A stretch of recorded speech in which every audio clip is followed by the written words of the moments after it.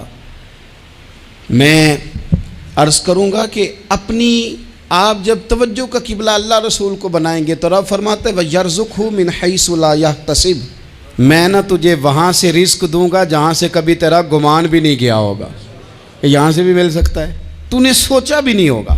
بخاری شریف میں حدیث ہے، حضرت جابر ابن عبداللہ فرماتے ہیں نبی پاک صلی اللہ علیہ وسلم نے 300 لوگوں کا ایک لشکر روانہ کیا کسی مہم کے لیے، کسی جہاد کے لیے۔ حضرت ابو عبیدہ بن جراح رضی اللہ تعالیٰ عنہ امیر لشکر تھے۔ فرماتے ہیں غربت اتنی زیادہ تھی، بھوک اتنی زیادہ تھی کہ ایک ایک کھجور دن میں ایک وقت کھانے کو ملتی تھی، اور کچھ دن ایسے آئے کہ اب کھجور بھی نہیں مل رہی۔ فرماتے ہیں اتنی زیادہ بھوک لگی مجاہدین کو 300 بندہ پتے کھا کے گزارا ہونے لگ گیا۔ یہ بخاری میں موجود ہے۔ آپ فرماتے ہیں کہ دریا کے کنارے ہمارا پڑاؤ تھا، ٹھہراؤ تھا، جب بھوک سے نڈھال ہو گئے نا وَيَرْزُقْهُ مِنْ حَيْثُ لَا يَحْتَسِبُ، اللہ وہاں سے روزی دیتا ہے، گمان بھی نہیں ہوتا۔ فرماتے ہیں ایک مچھلی اللہ تعالیٰ نے دریا کے کنارے بھیجی، فرماتے ہیں وہ تھی تو مچھلی پر پہاڑ جتنی تھی۔ بخاری میں لفظ ہیں، حضرت جابر ابن عبداللہ رضی اللہ تعالیٰ عنہ فرماتے ہیں 300 آدمی 18 دن تک اس مچھلی کو کھاتے رہے، مچھلی ختم ہی نہیں ہوئی۔ مچھلیاں نہیں، مچھلی کہتے ہیں 18 دن 300 بندہ کھاتا رہا، مچھلی ختم ہی نہیں ہوئی۔ اور فرماتے ہیں کہ اس کی ہڈی نکال کے، کانٹا کہیں گے آپ اپنی زبان میں، کہتے ہیں وہ نکال کے نا تو اس کو کھڑا کیا نا جب، تو اونٹ کجاوے سمیت اس کے بیچ سے گزر جاتا تھا، 2 اس کے کانٹے جوڑے۔ فرماتے ہیں وہ اس کا گوشت ہم کھاتے تھے اور اس کی چربی بطور تیل کے ہم جسموں پہ ملتے تھے، بیماروں کو اس سے سکون آتا تھا، تندرستی شفا ہوتی تھی۔ فرماتے ہیں ہم کھایا بھی ہم نے، اور کچھ لے کے ہم مدینے بھی گئے، اور قربان جائیں نبی پاک نے بھی اس میں سے کھایا۔ ہم نے عرض کی حضور یہ معمہ کیا ہے، یہ ماجرا کیا ہے؟ تو محبوب نے فرمایا تمہارے پاس غذا نہیں تھی، رب نے تمہارے لیے بندوبست کیا ہے، اللہ نے تمہیں دیا ہے۔ مکان شروع کر لیا، ایک صاحب نے وہ مکان بنانے لگے، آپ وہ حساب لگا رہے ہیں، کہتے ہیں میرے پاس اتنے پیسے ہیں، اتنے میں نے فلانے دوست سے کہنا ہے اس نے دے دینے، اتنے فلانے رشتہ دار سے کہنا ہے اس نے دے دینے، اتنے فلانے سے کہنا ہے اس نے دے دینے۔ یہ ساری کاپی بنا کے مکان شروع کر لیا۔ جو روز کہتا تھا نا کوئی حکم ہو جاتے 10، سب سے پہلے اس کو کہا میاں پیسے چاہیے دین، وہ کہندا ہو کل ہی منڈا ٹوریا ہے، کدے تو پرسوں 10 داتے لب جانے سن۔ میں آپ کو اپنے تجربے کی بات بتا رہا ہوں۔ جن لوگوں کا خیال ہوتا ہے نا کہ آپ سٹارٹ کریں فلانا کام، ہم آپ کے ساتھ ہیں، اللہ کا ہی کوئی نظام ہے، وہ بالکل بھی نہیں ساتھ ہوتے۔ لیکن ایسا نہیں ہے کہ کوئی ساتھ نہیں ہوتا، اللہ تعالیٰ بڑے اسباب پیدا کرتا ہے، وہاں سے دیتا ہے جہاں سے گمان بھی۔ ہمارا یہ ذہن بن جاتا ہے ہم ساری اپنے حساب سے چلتے ہیں، اتنے رشتہ داروں سے، اتنے، کون آپ کے ساتھ چلے گا؟ سوال ہی نہیں پیدا ہوتا۔ یہ سارے کام چھوڑ کے سب سے پہلے 2 رکعتیں پڑھو، اپنے رب کی بارگاہ میں، رسول کائنات کی بارگاہ میں گزارشات اور استغاثے پیش کرو، وہاں سے خیر طلب کرو۔ دنیا دار کیا دیں گے، کیا دے سکتے ہیں، کیا حیثیت ہوتی ہے کسی؟ اللہ کہتا ہے وہاں سے دوں گا۔ تو جو اللہ مال دے وہ لینا چاہیے کہ رشتہ داروں کا مال دیکھنا چاہیے؟ جو اللہ دے وہ لینا چاہیے کہ سیٹھوں نوابوں کی جیبیں دیکھنی چاہیے؟ جو اللہ دے وہ قبول کرنا چاہیے یا دیکھنا چاہیے کون سا آدمی کہاں پہنچ گیا؟ چھوڑو، اپنی مٹی پہ چلنے کا سلیقہ سیکھو۔ کسی کے سنگ مرمر پہ چلو گے تو پھسل جاؤ گے، پھسل جا۔ اس پر ایک اور بات عرض کر دوں، صحیح بخاری سے، مسلم سے ایک اور بات۔ کچھ چیزیں ایسی ہیں جن سے اللہ کی مدد آتی ہے، مدد ملتی ہے۔ ایک چیز ان میں سے ایسی ہے جس سے بہت مدد نازل ہوتی ہے، وہ ہے کہ جب رب آپ کو دے نا تو پھر آپ بھی اس کے رستے میں دیں، پھر مدد آتی ہے، پھر اور آتا ہے۔ بخاری مسلم میں حدیث ہے، یہ زیادہ ہی توجہ طلب امر ہے، اس پر آپ غور کریں گے۔ حضرت ابو ہریرہ فرماتے ہیں کہ نبی پاک علیہ السلام نے فرمایا ایک شخص نے بادلوں کے اندر سے آواز سنی کہ فلاں آدمی کا کھیت اور باغ خشک ہو گیا ہے، وہاں برسو اور اس کے کھیت کو سیراب کرو۔ وہ بڑا حیران ہوا کہ بادل سے آواز آ رہی۔ پھر اس نے دیکھا کہ ایک پہاڑی پر بارش ہوئی، وہ بادل وہاں برسا، پھر نالیوں سے ہوتا ہوا پانی ایک طرف چلا تو جس نے آواز سنی تھی حضور بیان کر رہے ہیں، وہ بھی پیچھے پیچھے چلا کہ پانی کدھر جا رہا ہے۔ اس نے جا کے دیکھا کہ ایک مقام پہ ایک باغ کو وہ پانی لگ رہا ہے اور ایک آدمی وہ پانی لگا رہا ہے۔ اس نے اس سے پوچھا تیرا نام کیا ہے؟ اس نے کہا کیوں؟ کہنے لگا بتا نا۔ اس نے نام بتایا تو کہنے لگا یہی تو وہ نام ہے جو میں نے بادلوں کے اندر سے سنا ہے کہ فلاں کے کھیت کو پانی دے دو۔ اس نے کہا یار تو کیا عمل کرتا ہے کہ اسپیشل تیرے لیے بارش برسے؟ یہ بخاری پڑھ رہا ہوں، سیاستہ سے حدیث عرض کر رہا ہوں۔ اس سے پوچھا تو کیا کام کرتا ہے کہ جناب اللہ تبارک و تعالیٰ کا حکم کرم آیا کہ خاص تیرے لیے پانی برسے اور تیرے کھیت کو سیراب کرے؟ تو اس نے کہا چھوٹا ذمہ دار ہوں، پر جب فصل اگتی ہے تو 3 حصے کرتا ہوں، ایک حصہ اپنے بال بچوں پہ بہن بھائیوں پہ خرچ کرتا ہوں، ایک حصہ پورا، اور ایک حصہ دوبارہ کاشتکاری پہ لگاتا ہوں، اور تیسرا حصہ خالص میں نے مسکینوں، یتیموں اور غریبوں کے لیے رکھا ہوا ہے۔ وہ جو تیسرا حصہ اللہ کرے آپ سمجھیں، وہ رب کے بندوں پہ تیسرا حصہ خرچ کرتا ہے نا، تو کریم مالک نے فرمایا جہاں سے غریب کا حصہ جاتا ہے وہ کھیت خشک نہیں رہنا چاہیے، وہ جہاں سے مسکین روٹی کھاتے ہیں وہ خشک نہ رہے، جہاں سے یتیموں کو کچھ آتا ہے کہیں اس کی فصل رہ نہ جائے۔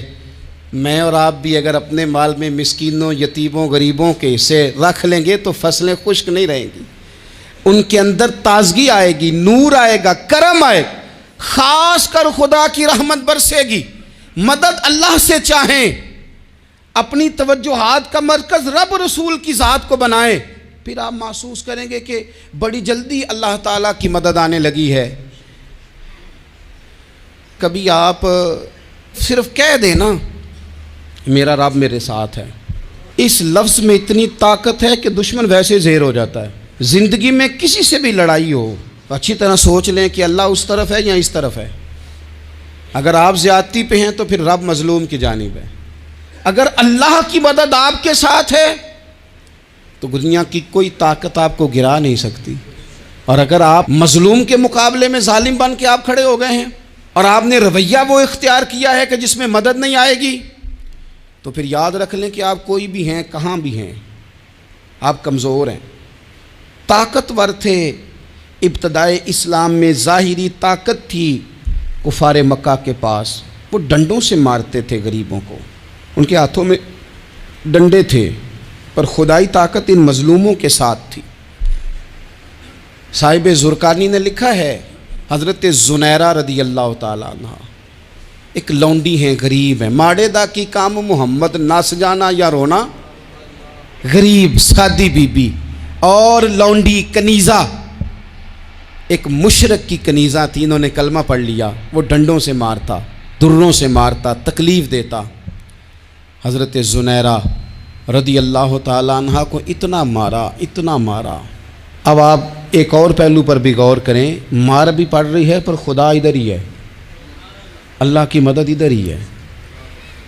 رب کہتا ہے کہ پہلے تو صبر کرنا، ان اللہ مع الصابرین، تو صبر کرے گا تو پھر رب کی معیت ملے گی، ذرا ٹھہرنا، تو تھوڑا ڈٹنا۔ ان الذین قالوا ربنا اللہ ثم استقاموا تتنزل علیہم الملائکہ، تو کہے اللہ میرا رب ہے، پھر تو پہلے ڈٹ، پہلے تو نے ڈٹنا ہے۔ ثم استقاموا، جو ڈٹ گیا، تتنزل علیہم الملائکہ، ڈٹنے والے کے لیے مدد آتی، پہلے تھوڑا ٹھہرنا پڑتا ہے، پہلے تھوڑا صبر کرنا پڑتا ہے، حوصلہ کرنا پڑتا، اس کے بعد مدد آتی۔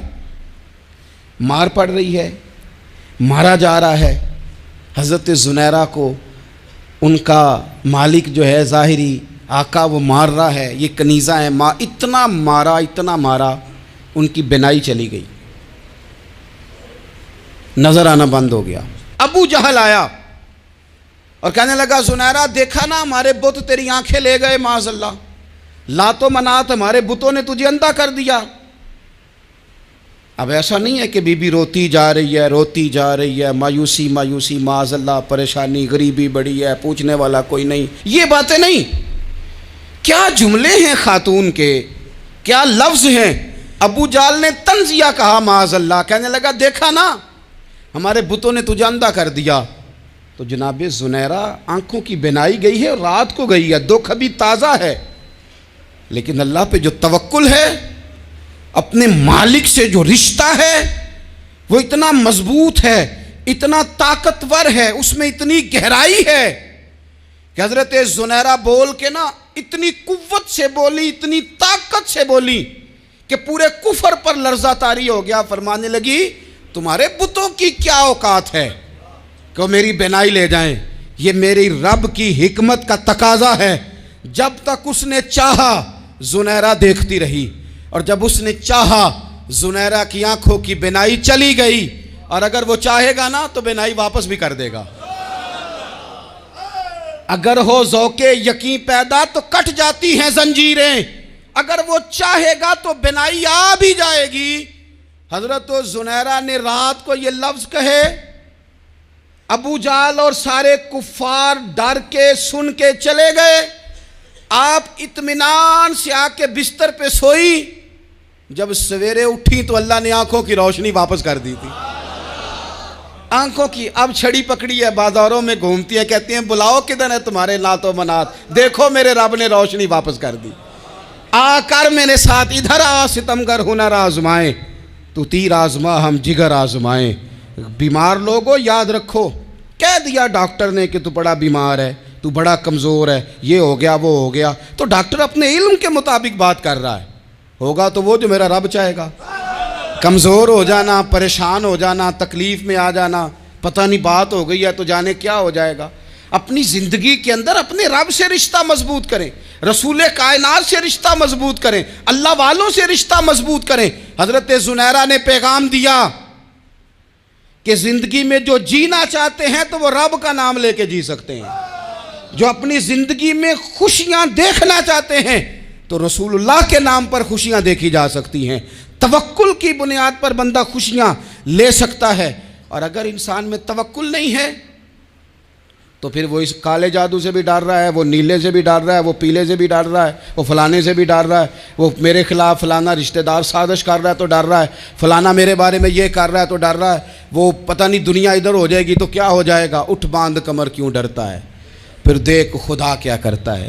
تو اس ساری گفتگو کا نچوڑ آپ کو یہ عرض کیا ہے، سب سے پہلے تو یہ کہ میدانوں میں مدد بھی اللہ کی، رزق میں مدد بھی اللہ کی، فصلیں خشک ہوں تو مدد پھر بھی اللہ کرے، تو پھر ساری مدد، اور اگر انسان بیمار ہو تو پھر بھی مدد اللہ کی۔ تو اپنے اللہ کی جانب توجہ کو بڑھائیں، آپ اللہ سے مدد کے سوالی بنیں۔ ترمذی کی ایک حدیث ہے، میں آپ کو زندگی کا تجربہ بتاتا ہوں کہ جب میں بڑا پریشان ہوتا ہوں تو یہ والی روایت کھول لیتا ہوں، مزہ دیتی ہے۔ میرے نبی پاک علیہ السلام نے فرمایا اپنے دکھ سیٹھوں نوابوں کو نہ کہنا، مالداروں کا نہ کہنا، ورنہ اللہ تمہیں کبھی غنی نہیں کرے گا۔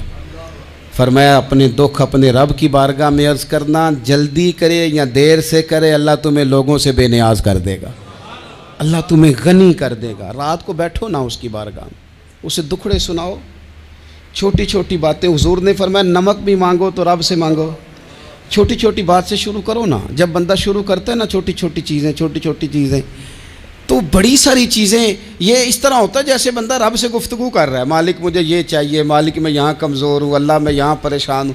آپ یہ کر کے تو دیکھیں، لمبی لمبی دعائیں مانگ کے تو دیکھیں، اس کے حضور جوڑ کے تو دیکھیں، آپ دیکھیں گے راحت کتنی ہے۔